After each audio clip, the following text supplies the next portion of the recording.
부활 후 첫째 주일 가정에서 드리는 주일 예배 드리겠습니다. 함께 기도하겠습니다. 여호와여, 내가 깊은 곳에서 주께 부르짖었나이다. 주여, 내 소리를 들으시며 나의 부르짖는 소리에 귀를 기울이소서. 이스라엘아, 여호와를 바랄지어다. 여호와께서는 인자하심과 풍성한 속량이 있음이라.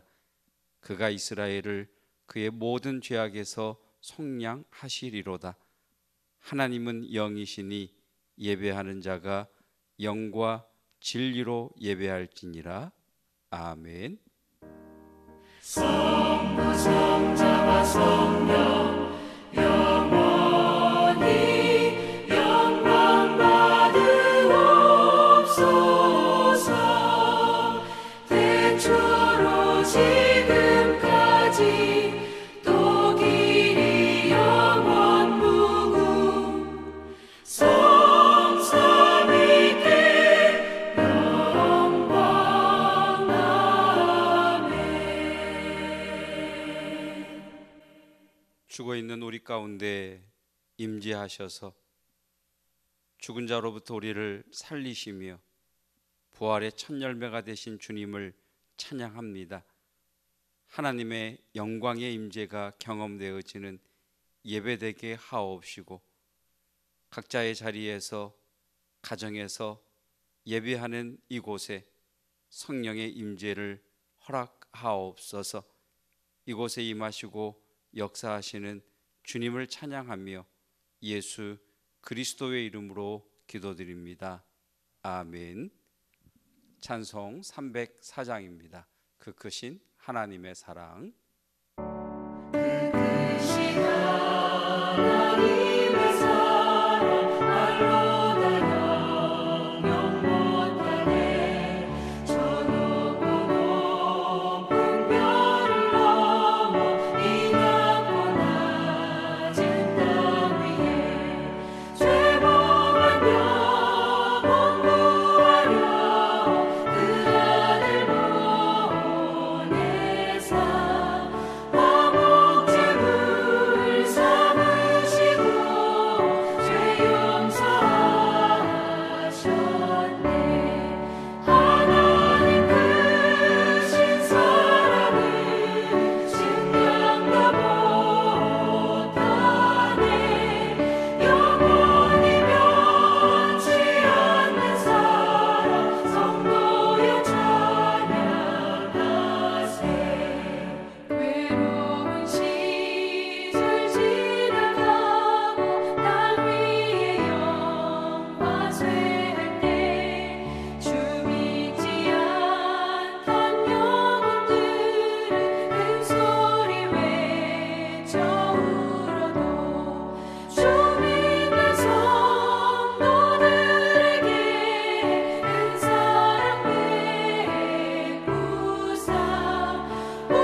시간 교회를 위해서 그리고 서로를 위해서 가족을 위해서 중보하며 기도하겠습니다. 더불어서 다음 세대 우리 자녀들을 위해서 함께 중보하며 기도하겠습니다.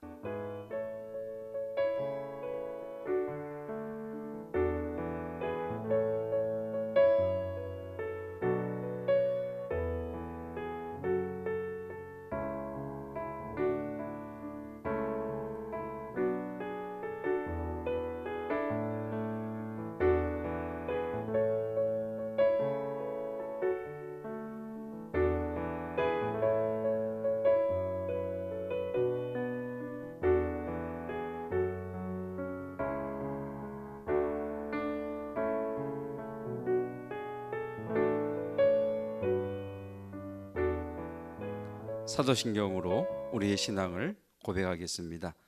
나는 전능하신 아버지 하나님 천지의 창조주를 믿습니다. 나는 그의 유일하신 아들 우리 주 예수 그리스도를 믿습니다. 그는 성령으로 잉태되어 동정녀 마리아에게서 나시고 본디오 빌라도에게 고난을 받아 십자가에 못 박혀 죽으시고 장사된 지 사흘 만에 죽은 자 가운데서 다시 살아나셨으며 하늘에 오르시어 전능하신 아버지 하나님 우편에 앉아 계시다가 거기로부터 살아있는 자와 죽은 자를 심판하러 오십니다.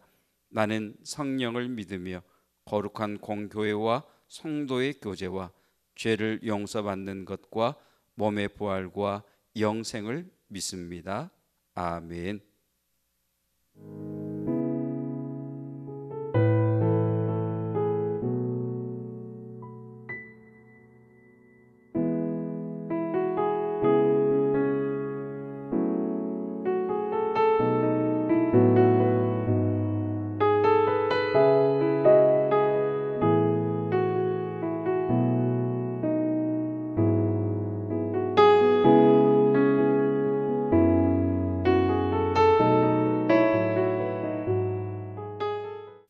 오늘 우리에게 주시는 여호와 하나님의 말씀은 잠언 16장 1절로 3절까지 말씀입니다.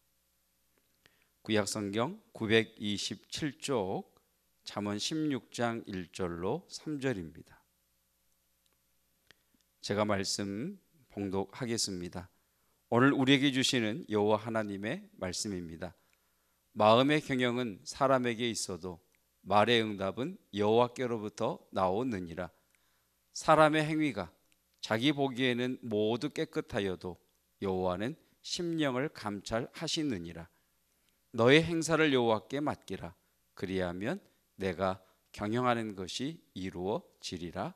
아멘. 전문가들은 미래를 결정지을 핵심 단어, 키워드로 융합이라고 하는 단어를 꼽습니다. 앞으로는 이것이냐 저것이냐 도 아니면 뭐 식의 단편적인 사고로는 시대를 앞서갈 수 없을 것입니다. 코로나19를 겪으면서 우리나라의 위상이 어마어마하게 올라갔습니다. 코로나 초기에는 기피하던 나라에서 지금은 코로나19를 대처하는 세계 모델 국가, 세계가 주목하는 나라가 되었습니다. 세계 100개국이 넘는 나라에서 우리나라에 진단 키트를 요청하고 있고요. 중국으로부터 마스크와 방호복, 진단 키트를 수입했던 유럽의 여러 나라들은 중국 제품의 불량률이 너무 높아서 환불을 하고 우리나라에 전량을 요청하고 있습니다. 유럽의 어떤 나라는 물량을 보내줄 때에 꼭 메이드 인 코리아라고 하는 표식을 꼭 해달라고 특별히 요청하기도 했다고 합니다.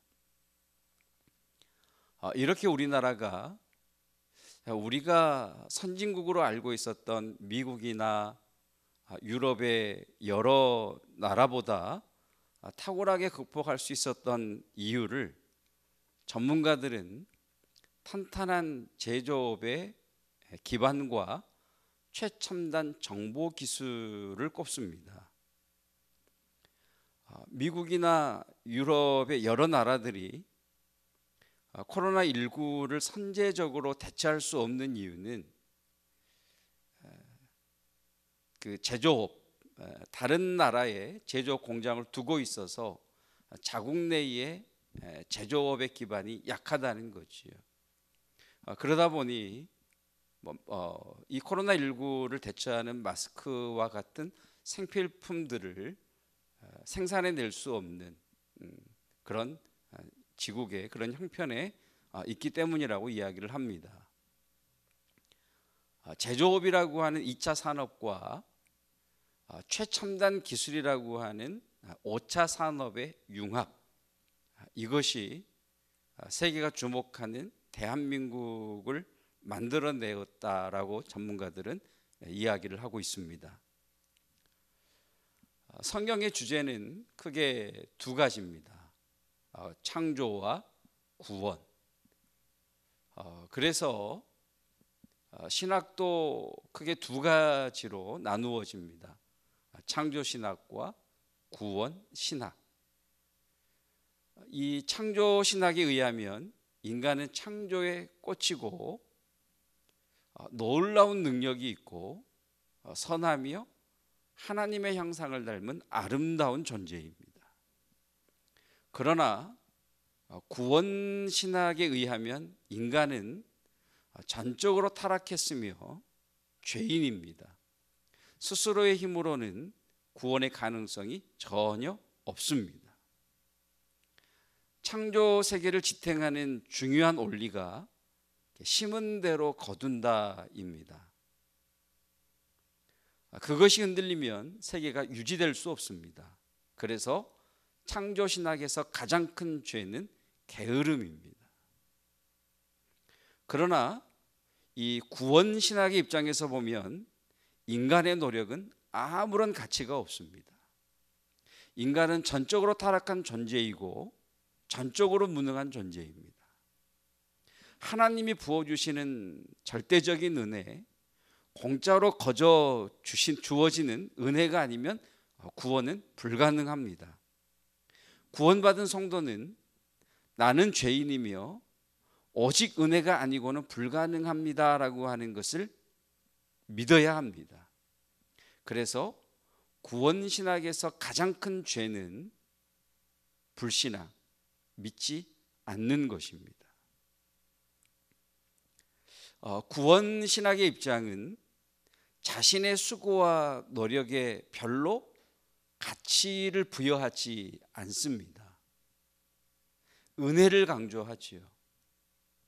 대표적인 고백이 하나님이 하셨습니다라는 고백입니다. 굉장히 아름다운 고백이지요. 집사님, 자녀를 참 잘 키우셨어요. 아이쿠 목사님, 제가 한 것이 뭐 있나요? 다 하나님의 은혜이지요. 하나님의 은혜를 강조합니다. 그런데 구원 신학의 입장을 가진 사람들의 약점이 있습니다. 구원 신학의 입장을 가진 사람들의 약점은 노력과 수고는 하지 않고 하나님의 은혜만 바라본다는 것입니다.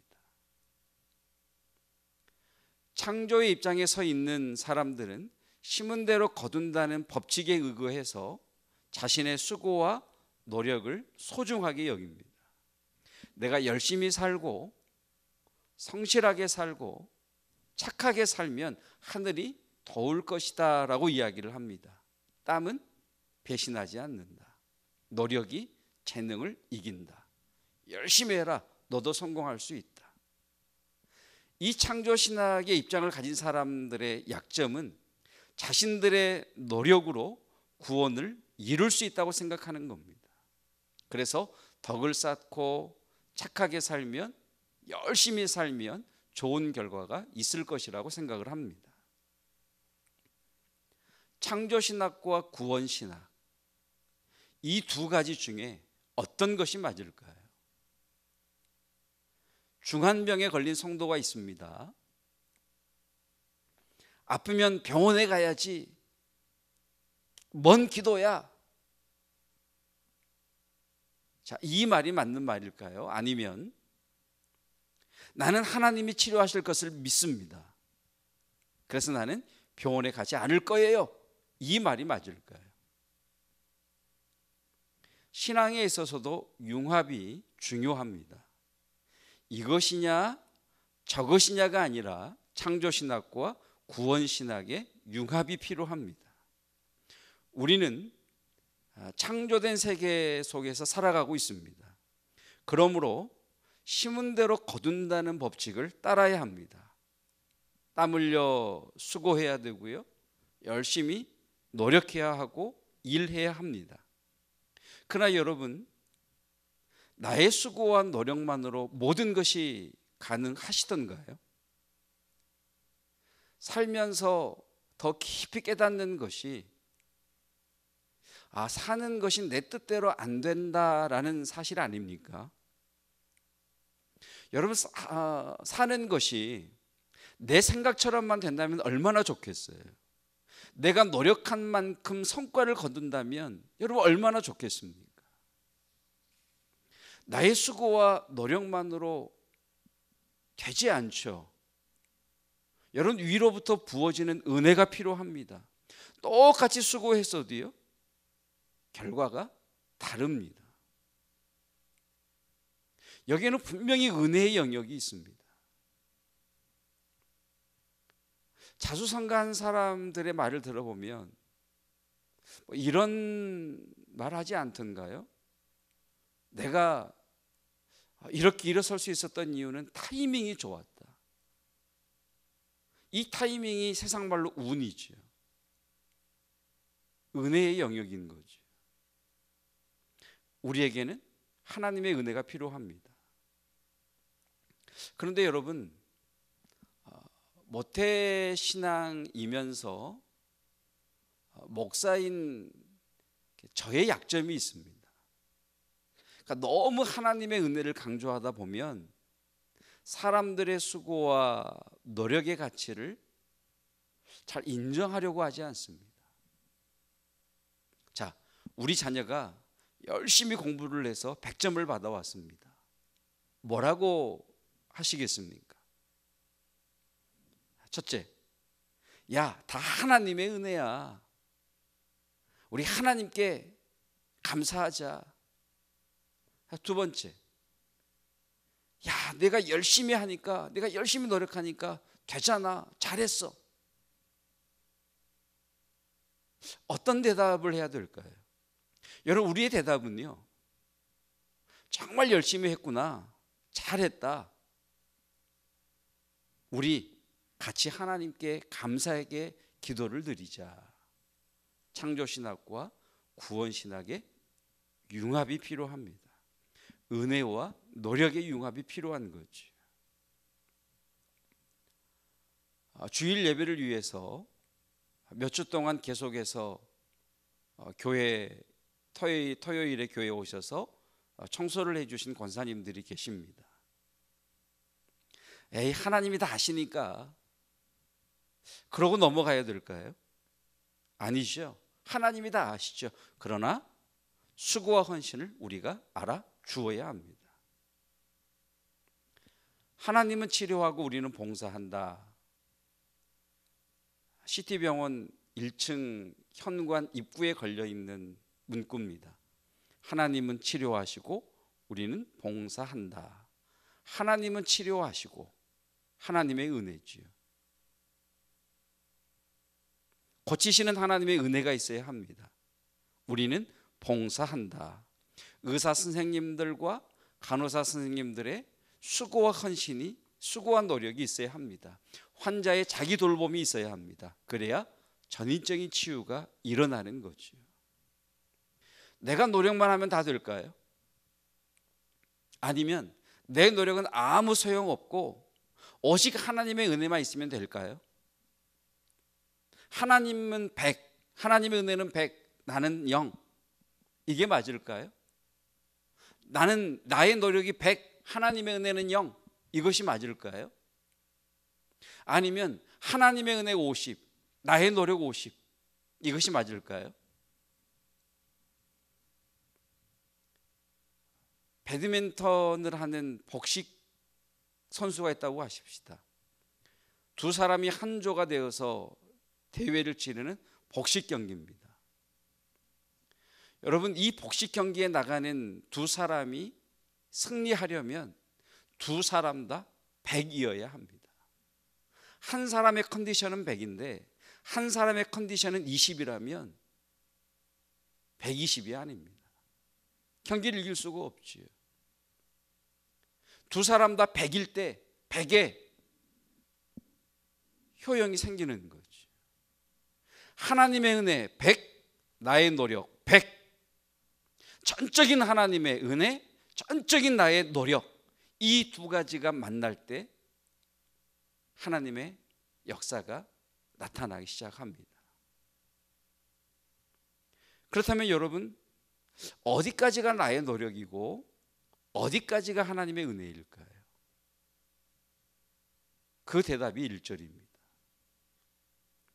마음의 경영은 사람에게 있어도 말의 응답은 여호와께로부터 나오느니라.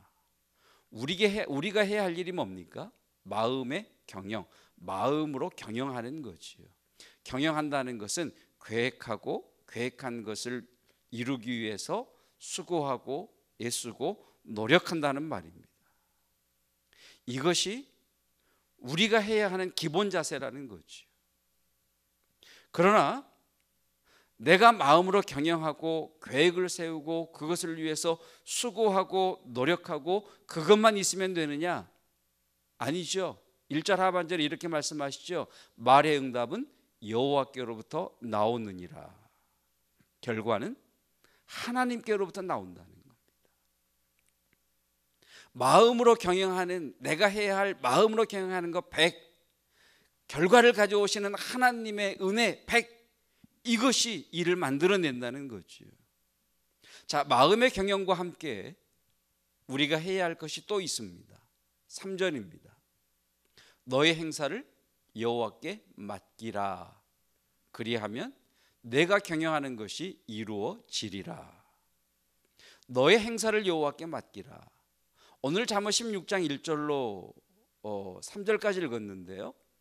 잠언 16장 1절로 4절까지 말씀을 보면 네 가지를 맡기라, 네 가지를 하나님께 맡기라고 말씀합니다. 첫째, 3절, 너의 행사를 여호와께 맡기라. 너의 행사, 내가 무엇을 하든지 모든 것을 하나님께 맡겨라.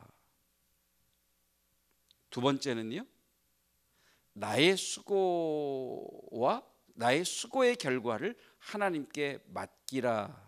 1절이죠. 마음의 경영은 마음의 경영은 사람에게서도 말의 응답, 결과는 하나님께로부터 나오느니라. 우리의 모든 행사, 우리가 하는 모든 일을 다 우리 모든 일의 결과를 하나님께 맡겨라, 이렇게 말씀하고 계십니다. 세 번째, 하나님께 맡겨야 할 것, 2절이죠.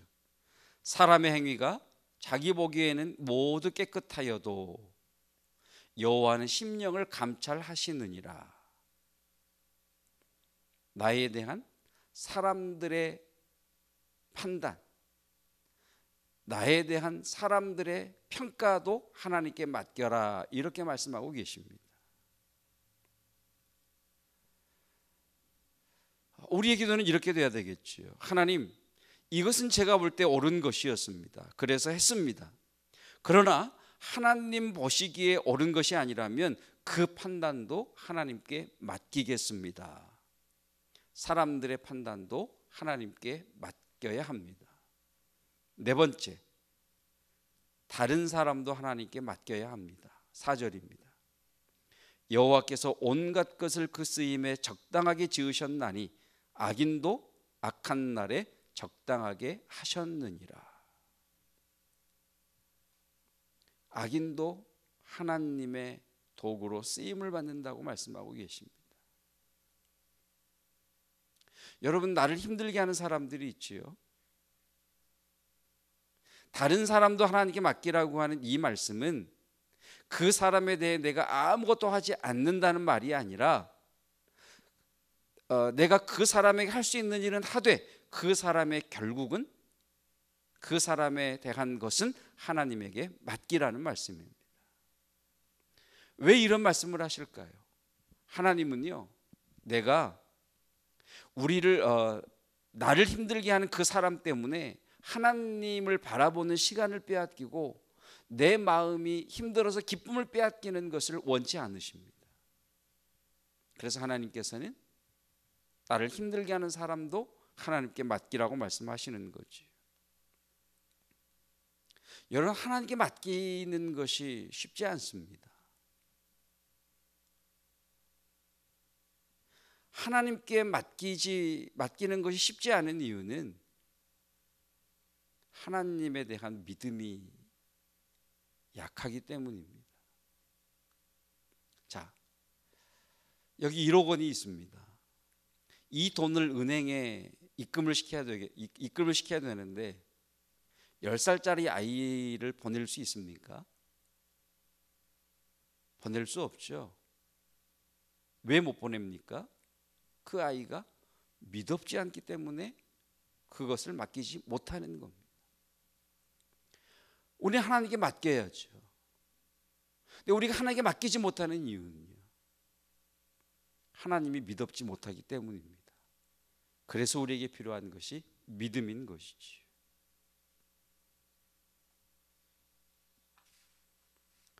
여러분, 모든 행사를 여호와께 맡기시고 일의 결과를 하나님께 맡기고 사람들의 평판도 하나님께 맡기고 나를 힘들게 하는 사람조차도 하나님께 맡기는 자에게 주시는 복이 있습니다. 하나님께 맡기는 자에게 하나님께서는 실제로 짐을 내려주시는 기적이 일어나게 하십니다.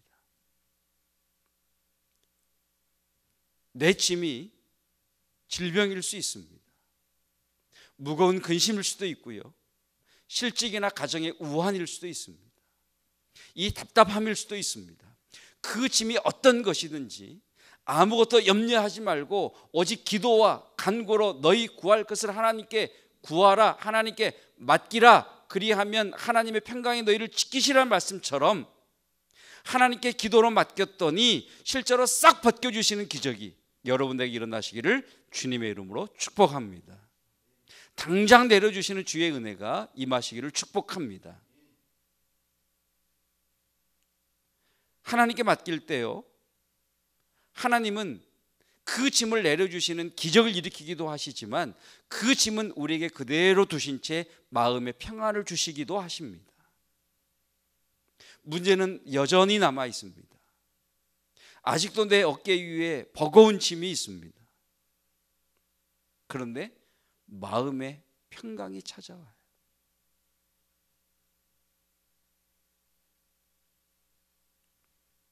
그 평강의 은혜가 있기를 축복합니다.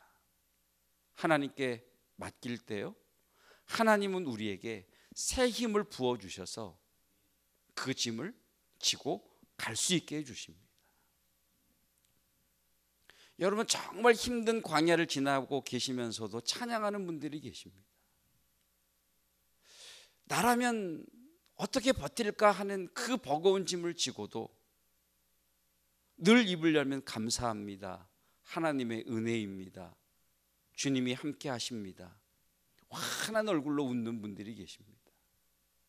어떻게 그런 말을 할 수 있을까요? 주님이 주시는 그 힘 때문이죠. 하늘로부터 부어지는 하나님이 허락하신 그 새 힘이 부어져서 독수리의 날개치며 올라감 같은 그 은혜가 그들에게 임하는 거죠. 하나님께 맡길 때 하나님께서 실제로 그 짐을 내려주시는 기적을 일으키기도 하시고 마음의 평강을 주시며 새 힘을 부어 주십니다. 맡기심의 기적을, 맡기심의 은혜를 누리시기를 주님의 이름으로 축복합니다. 우리 말씀 기억하면서 430장입니다. 주와 같이 길 가는 것 찬송하시면서 준비하신 예물 준비하시고 우리 하나님께 올려드리겠습니다. 주와 같이 길 가는 것 즐거운 길 아닌가. 우리 주님 걸어가신 발자취를 밟겠네. 한 걸음 한 걸음 주 예수와 함께 날마다 우리 걸어가리. 어린아이 같은 우리 미련하고 약하나 주의 손에 이끌리어 생명길로 가겠네. 한 걸음 한 걸음 주 예수와 함께 날마다 우리 걸어가리. 꽃이 피는 들판이나 험한 골짜기라도 주가 인도하는 대로 주와 같이 가겠네. 한 걸음 한 걸음 주 예수와 함께 날마다 우리 걸어가리. 선지자 헤롯같이 우리들도 천국에 들려와 올라갈 때까지 주와 같이 걷겠네. 한 걸음 한 걸음 주 예수와 함께 날마다 우리 걸어가리.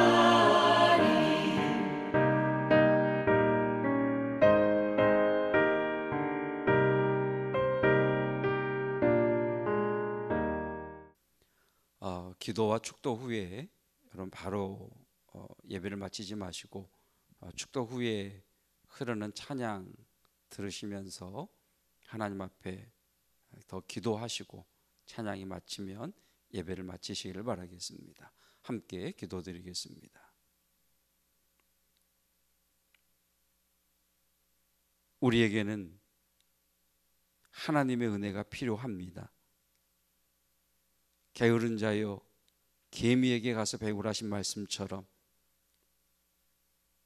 최선을 다하고 수고와 노력을 아끼지 않는 열심이 필요합니다.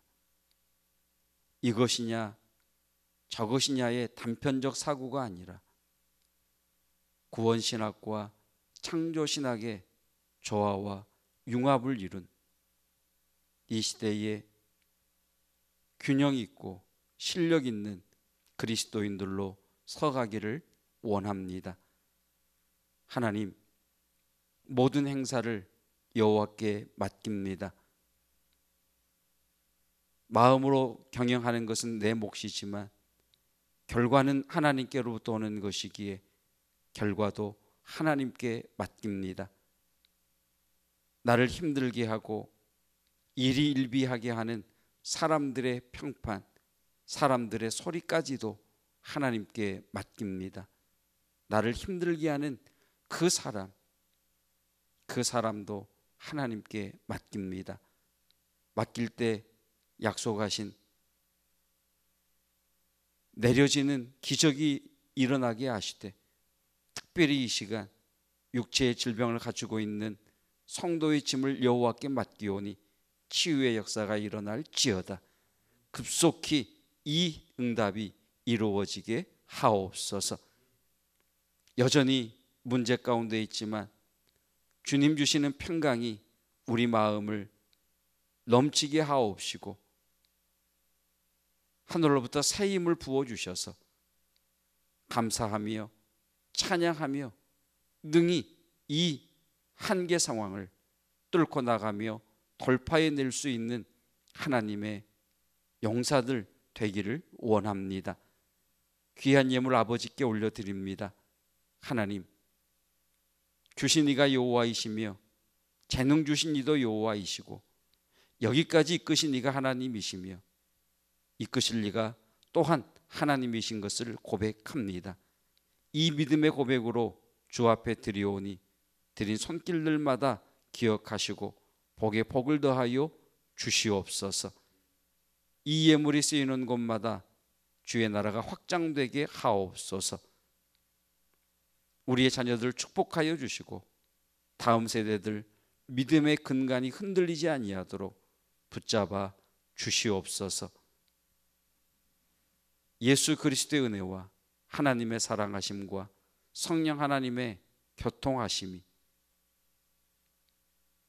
하나님의 은혜를 구하며 나의 몫을 다하는 성도들, 하나님께 맡김으로 하나님 주시는 복을 누리기를 원하는 믿음의 용사들, 군에 있는 우리의 자녀들, 외국에 있는 우리의 지체들, 사랑하는 성도들 모든 가정 위에 영원토록 함께 하시기를 축원하옵나이다.